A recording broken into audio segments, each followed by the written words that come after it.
Good evening and welcome. My name is Anita Tran and I work at the Institute of Wood Technology and Renewable Materials at BUKO Vienna.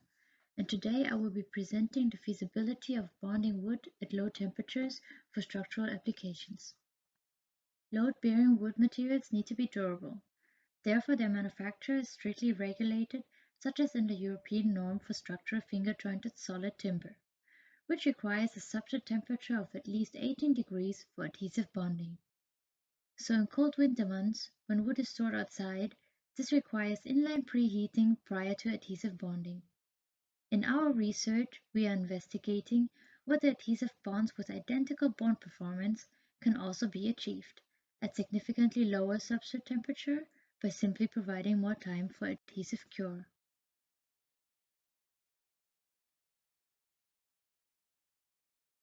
We prepared scarf joints bonded with the room temperature curing melamine urea formaldehyde adhesive based on industrial finger joints. First, the spruce wood pieces were equilibrated to their initial temperature.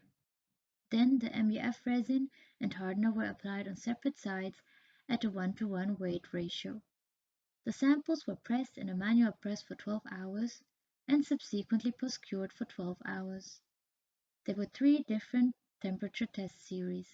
Series A at 0 degrees for pressing and post-curing, Series B at 0 degrees pressing and 20 degrees post-curing, and C at 20 degrees for both steps.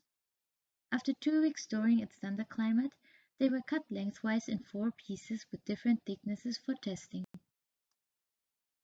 On the macroscopic level, we measured the tensile shear strength parallel to the grain. The directly tested specimens in yellow showed no significant difference to the specimens in green, which were immersed 24 hours in water before testing.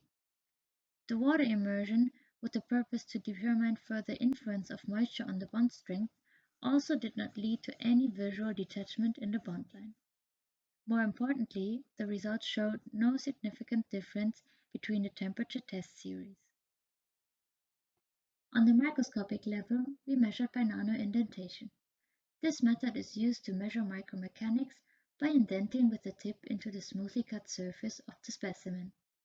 In our case, with a Berkovich tip at a controlled load of 150 micronewton. On the left is a microscopic image of the specimen prepared for nanoindentation. The hardener was applied on the part above the bond line and the resin below. As you can see, the hardener is still distinguishable from the resin due to the rough structure and is only visible on the hardener application site.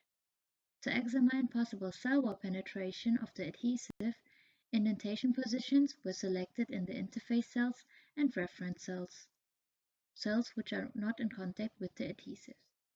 Measurements occurred on both hardener and resin application site and in the cell wall and in the adhesive itself. Here we see the reduced elastic modulus and hardness of the measurement in the cell walls. Blue is for the resin and green for the hardener application site. The empty box plots represent the reference cells and the filled box plots the interface cells. The increase of reduced elastic modulus from reference to interface cell wall clearly visualizes the penetration of the adhesive into the cell wall for all temperature series.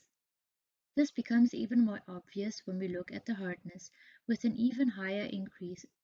Adhesive penetration is also deeper on the hardness side. Measurements directly into the adhesive can give even clearer information without wood as influencing factor.